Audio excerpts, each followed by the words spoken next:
We're Nick Lombardino and Zach Blumenfeld, co-founders of CultureCon. Welcome to a special series on the CultureCon podcast, Culture Starts Here. This content series is brought to you in partnership with our friends at ADVISA, a Midwest-based consultancy helping CEOs, HR leaders, and managers transform workplace culture. In each episode, ADVISA CEO Heather Haas and leadership consultant BJ McKay dive into practical ways to initiate and sustain the culture you need to drive growth and success at your organization.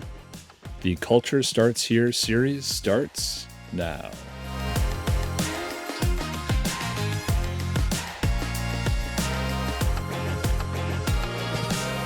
All right. Welcome to Culture Starts Here, a special content series on the CultureCon podcast. I'm BJ McKay, a leadership consultant with ADVISA, and I'm here with our wonderful CEO, Heather Haas. Hello. It's great to be here with you, BJ. Yeah, awesome, Heather. I'm excited to talk about this. So in our kickoff episode, which is so fun with Nick and Zach, we started unpacking essentially like our 5 drivers for a cultural competitive advantage. And it was a framework for building that. And I think it might be helpful for listeners who are just joining us for you to recap kind of the framework and the purpose behind it. Absolutely. I think first, just to track back to the definition of what is cultural competitive advantage, it's kind of a mouthful. So just a level set, what we're talking about there is the performance edge that organizations achieve when they align their culture with their business goals. So the framework and the 5 drivers that we've communicated out to the world is really a way to, the power of a framework is that it gives you a way to think about something complex. It gives you a way to talk about something complex. It's a way to approach a problem or an opportunity. So we felt it was really important to take something that's kind of squishy and fuzzy and maybe hard for people to understand and even influence, and give it some structure so that people could start to have the kind of conversation that we're about to have. So just to review the 5 drivers, the first was activation from above. And I know that's the one that we're going to dive into today in more detail, but it's about the executive team being bought in and involved in the importance of culture, the creation of culture, the protection of a healthy work culture. The T refers to trust and shared purpose. And of course, we're building on an acronym here. The acronym is ATLAS. So we've talked about the first A. The T is trust and shared purpose. That's a reference to mission, vision, values, those important things that a work culture should be connected into. And, culture doesn't just sit out here on its own. It's got to be enabling the important things of mission, vision, value, so people can trust and align around those things. Then the L is leader effectiveness, assuming that the executive team is bought in and that we are aware and the important things have been declared. Now leaders can be effective activating the core values and bringing the mindsets and behaviors to work every day that create the cultural shadow that we've declared as important. Then the next A in the ATLAS acronym is actionable people data. As we know, organizations are used to having financial information and inventory levels and all kinds of those kinds of points of data and reference. We're asserting that people data is very important, and getting that in the hands of managers real time so that they can, at a glance and at their fingertips, know how their people are motivated and how to best tailor coaching and communication and understand employee experience, etc. And then finally, the S is for systems, right? All the things we just talked about that are important ingredients to creating cultural competitive advantage. We've got to have a system that really gives leaders and managers the policies, the norms, the software platforms to do the work of leading and managing in a way that supports all of those other drivers. So when taken in total, the ATLAS framework is really fuel for the business to get to the goals and objectives faster and in a more positive way for the employees who make it happen every day. That's awesome. Thank you so much, Heather. In our podcast series, we're going to be diving into all of these, but the best place to start is, I think, on top, both literally and figuratively here. So let's just unpack some language a little bit. So what exactly does activation from above mean? Yeah. I mean, in a few words, it's the idea that culture starts at the top. But to put a finer point on that, we chose the word activation from above because it conveys action. It conveys that there is some force and intention that needs to be there in order to set all of these good cultural, people-based things in motion. So activation from above is really about the executive team defining the values and defining the type of culture that will, in fact, fuel the achievement of business goals. But then it's also the executive team modeling the mindsets and behaviors. So it's not just the declaring it and putting it on posters. It's not about posters and perks. It's really about the day-to-day personification of the mindsets and behaviors that represent the way we want our corporate character to, unfold each day for every employee who works there. That's awesome, Heather. So let's dance around this a little bit right now. So I'm listening to this. Let's say I'm a CEO. I've been at the game for 2 to 3 years in, let's say, a mid-sized company, right around 500, 1,000 employees there. And I've been trying to do this, but what you're sharing with me doesn't seem to be happening. Maybe I have them on the wall. I think I've done it. What might be some questions you'd ask me or some approaches you might consider for me that's in that space? Am I doing some of this right? It seems like it, but I'm not seeing that culture that I see my people bragging about. I don't see them out there, and I see other brands and things like that where it seems to be alive. And mine just can't get off the ground for some reason, but I want it to. What might you tell me, or what direction would you give me? Well, I think the first direction I would try to go with you is understanding to what extent do leaders at all levels first understand their role as culture carriers. In addition to whatever functional area they lead and whatever results they are held accountable for delivering to the organization, do they also understand that one of the most important results that they can deliver is connecting with, engaging, and developing the people on their team and creating that work environment that is aligned with the core values of the organization. So in our experience, we've been doing this for 39 years. What we've learned is that very often, if you ask a leader, what are your top 5 responsibilities as a leader? What are the most important things that you do at your organization? Very few of them understand or have claimed their role as culture carrier. It's my job to bring this to life so that it's more than just a recruitment slogan. It's more than just, what's on the website or what hangs on the wall. Often that's what I find. Leaders don't realize that it's really, it begins and ends with them. What they celebrate, what they tolerate is what becomes the culture of the organization. So that's the first thing I'd talk to that CEO about, is I'd say, to what extent do your leaders realize that this is their bag to carry? This is their opportunity to shape the work environment.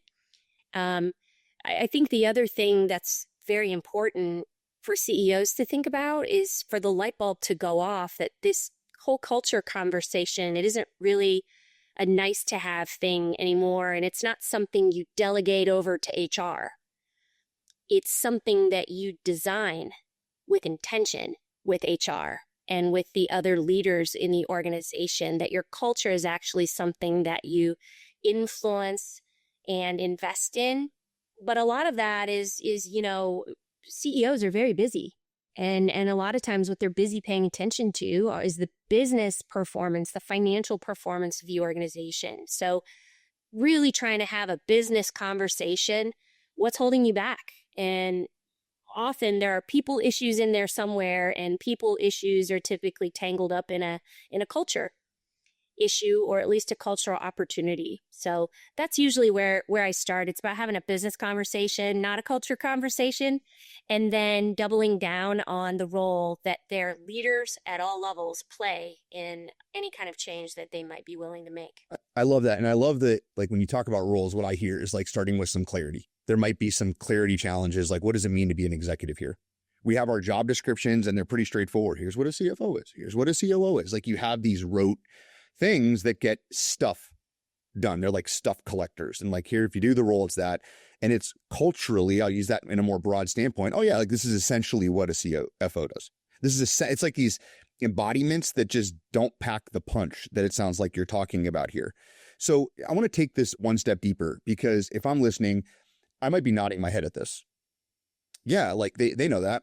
Yeah, I've tried to do that. We had our strategic planning retreats actually just got done. We just got done doing that. We had a speaker come in. They talked all about like culture, and it seemed like the team's really ready to do it this time. But this is my 4th time I've said that. We've had the retreat, we've had the strategic planning, we've had the thing, but I still don't see the return. So what next step down, or what would be the next thing I might do if I have the intention? I'll do the retreats, I'll do that, I'll bring in the person. What might be preventing me, even at that session, if I talked about roles and here's our job? What might be falling off or trickling off as kind of next month 2 comes, and then month 3, and then month 4, and I feel like I'm pulling the team instead of like them taking it on their own. Yeah, I refer to it as, is the CEO willing to truly keep tabs on culture? And by tabs, I mean time, attention, and budget.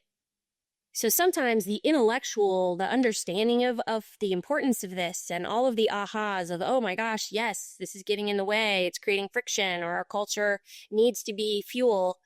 There's the understanding and there's even the desire. But where the rubber meets the road is that if you're going to change or influence your current culture to become something else, it's going to require your time, your attention, and it's probably going to take some budget. And largely the budget is often around leader development. That's one of the biggest things we've learned in 39 years, is that leadership development, when it's explicitly connected to mission, vision, values, and particularly values being the pillars of your intentional culture, when you're investing in learning experiences and you're giving leaders the time to learn how to be a culture carrier, what are the skills, what are the mindsets, and specifically the behaviors that I need to practice bringing, that's the putting some time and some money, some budget into giving your leaders a chance to retool. Because tragically, most leaders have received no development at all, let alone customized leader development that's teaching them or giving them the opportunity to collaborate with other leaders in the organization and get aligned on what do we do around here to create a work experience that is going to, in fact, help us get to our strategic aims. I like that. I like the way that you put that, and the fact that it just makes it more material. Instead of, oh, I have these leaders, I have people that have been in the industry for 20 years. Oh, they're great. Like they have it figured out. I think where that is true when it comes to experience and skills and wisdom in particular roles, it misses that second part that you talked about. Here, yeah, these values, like embodying this stuff, living this stuff out on this team, on this group, it just lacks that kind of punch that pulls everybody together under one battle cry. Versus, you referenced a little bit before, hey, there seems to always be relationship things behind this, like conflicts, like pulls. They wonder why they're siloed. We don't tend to communicate up here. It's because the traditional framework is I'm the boss of this, and I'm the boss of this, and I'm the boss of that. And sometimes we don't team up very well. We don't even know what that looks like. Yeah, and your values can really be that connective tissue across the silos, so that we're not just communicating, vertically down to our team, but there's some horizontal connective tissue that represents, so that no matter whether I work in finance or sales, or I work in Indianapolis versus the Omaha office, an organization should have some common sense or shared sense of what it feels like to work here, and what we reward, what we recognize versus what we don't. And that's going to connect and click with some people's personal values, which is good. That creates a magnetic, the best and brightest people are going to be drawn to the values that you espouse and live out. And then the ones who aren't the right fit for you, they're going to find somewhere else to work. Fair point. I have two questions in my head right now that I think will be of interest. One is, how long should this take? I'm going to do culture work. I want to rebuild this. We know what we want. We're willing to do the work. So how long does it take? Yeah, I have two answers. The first answer is, if you look at the research, to change a culture takes about 3 to 5 years. Just like if you were to say, you know what, I want to get more physically fit and I want to change the composition of my body. That's a long play. Even if you can make some fast changes, they take time to show up. So culture work is really not that different. However, if we're talking about just the first driver, activation from above, we can usually get the light bulb to go off for an executive team. We have a process that starts with a leadership and culture assessment where we take executive teams through some exercises where they're holding up a mirror and they're looking at the health of, how effective are our leaders? How effective are we as an organization at attracting and retaining top talent? And what is the employee sentiment? What are people saying related to their sense of loyalty to the organization? When you hold up that kind of mirror, you can usually catch the attention of the executive team in a couple of weeks, at least such that they are thinking about culture in a different way, in a way that is much more about, hey, this is really important business strategy kind of conversation, not just, the stuff they take care of over in HR. So if you have some data, you can usually kind of elevate this conversation a little more quickly than if you're just trying to tug on that CEO's sleeve and try to get her attention that, culture is important.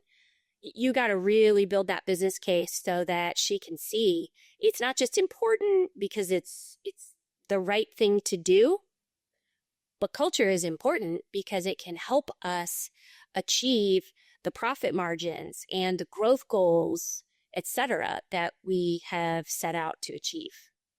So we have 2 weeks to 5 years. So there's some light, there's some things that we could, I just keep thinking not about companies, but I think about the fact that I'm a Cleveland Browns fan. And sometimes it takes more than 30 years. It takes more like than 30 years. And sometimes you restart over again. And then it's probably the strength and conditioning coach's fault that we're terrible. But and there's probably some variations of that. So I'm going to take this a different path because some people listening right now, maybe I'm a director, maybe I'm a VP, maybe I'm a member on the leadership team, the senior leadership team, but I'm not the CEO. I'm not the owner. I'm not even a partner in it at all. And we know we have a deep feeling in our gut. That's usually where it starts, that like, this is a culture thing, and it is an activation from above thing. We are doing behaviors up here that we can't stand when we see them echo down the organization. Maybe it's like we're in the 25% or 35% that get that we're on that team at the different levels. But those key, the C-level leaders or leader is not on the same page. They either think things are going fine, the way that we've won is the way that we win. They're kind of stuck in that mindset that maybe got us winning over the years, but right now is maybe costing us talent, costing us money, costing us all these things, but they just can't seem to make the connection. I guess, what would you share with that leader within an organization to try to move this? I want to stay here. I want to see there's a lot of good going on here, but we just can't seem to turn these folks. Well, I think there has to be some kind of burning platform for, we're trying to grow, we're trying to achieve, we're trying to, whatever the strategic plan or goals of the organization, that's where it starts. And it's a conversation around, how's it going? Are we getting where we're trying to go as fast or as profitably as you'd like?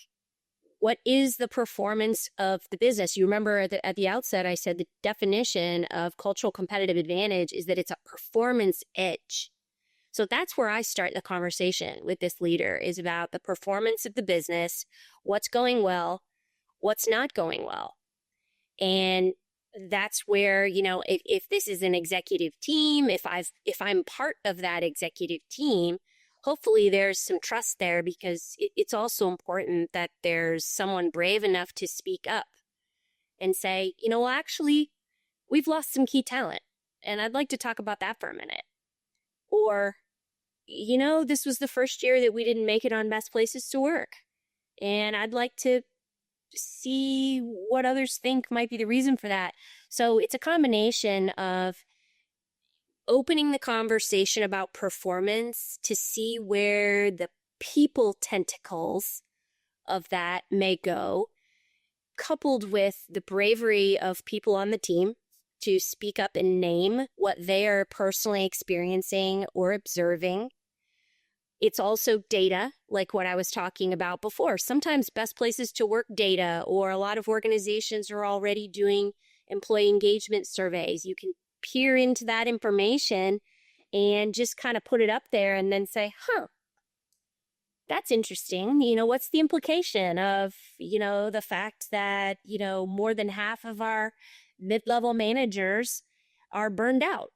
Or who knows what the data is going to say, but there's almost always something in there that can enable you to have that level of conversation. Because what you're trying to do at this point, if you're a director, or let's say you're an HR professional, you're trying to help the executive team intellectually lean into the idea that culture is part of the conversation here about the performance of the business, and it's only going to become more important as, you've got 10,000 baby boomers retiring every day, exiting the workforce, and there simply are not enough humans to step into, the shoes to fill those roles. That is a recipe for every company is competing for a smaller and smaller, labor force, number of humans to do the jobs. Now, of course, we have AI, and you've got some of those things are going to get automated. But even with that, we still have to find the best and brightest, and we're going to be more successful if we fight and compete and win the best and brightest over our competitors. And I think that's where the culture conversation is really a performance conversation. I love that. And I love the using undisputable data. Yes. Like undisputable things, like there's like red numbers and there's black numbers. And then there are like obvious things, whether they be turnover numbers or things like that. When you capture that, it's not emotional. It's not subjective. Literally, what sense do you make of this? Like, I love that. Like, hey, what's the implication of this? Why might that be happening? What might be happening? Could it be inconsistencies at our level? Could it be lack of communication breaks, infighting? The things that kind of degrade and cause inertia to happen at those levels, even with corporate messaging. We're doing it. We sent it all out. Yeah, we did it. It's like this, like they're washing their hands of it. Like we tried it. We're doing it. Aren't we doing the work? Didn't we do that thing? I hear that too sometimes. We did the event. It's like this moment that we think versus you shared earlier, Heather, about like 2 weeks to 5 years. Getting started in 2 weeks to 5 years, and it almost never ends. Once you get this rolling, you just get stronger at it. Totally. And that's why that metaphor of working out is a good one. If you stop working out, you're going to gain weight again. You never done? I love to be dying. You're done. Yeah. So culture's never finished either. And, the other thing I would say in terms of how to have this conversation or, get the executive team's attention or whatever, I should also mention, as listeners probably know, at ADVISA, we're an outside partner. Sometimes it's hard to read the label from inside the jar. Sometimes it's extremely helpful to bring in a consultant, to bring in an advisor who can lead you through, facilitate, create the space for the executive team to look at the people data, to contemplate their results and think about how well they are doing on the people side of the business. A facilitator and someone from the outside who is bringing fresh perspective and tough questions that the executive team has to wrestle with. That's why we created some of the tools and consulting processes that we did, is because we discovered that it's very difficult for people to kind of flip this switch on their own. This is exactly the kind of work, strategic planning and culture change, these are things that can be catalyzed often best by having an outside partner who can come alongside you with a process, with some data and information, and then with some training and support to make those changes, especially for leaders to make those changes over a longer period of time. Yeah, I love it. So we've talked about activation from above. We peppered in and you gave us some insight, Heather, on like a CEO that's got the want to, that's willing to put some of the energy in there. Like I recognize that. I've talked about kind of the split party. We're over here. We have some work to do to get everybody on the same page. Before we get into, and I'm going to tee up two things. One is an opportunity for folks to kind of get that culture check.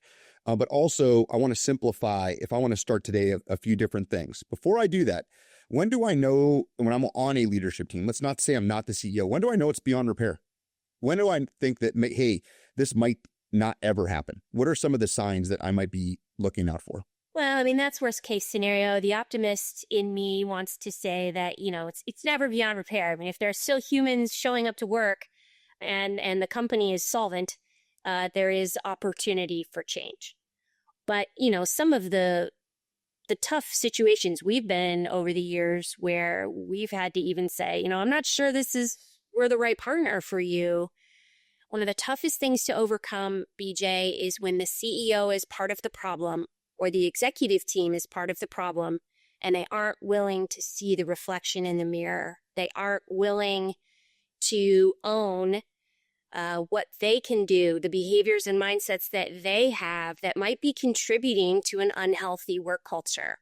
Or you have an executive team who doesn't really want to get his hands dirty with this. And, we'll just send them to some things and it'll all be taken care of. That's why the activation is an important word. Where it goes best is, we have so many great CEO clients who model this.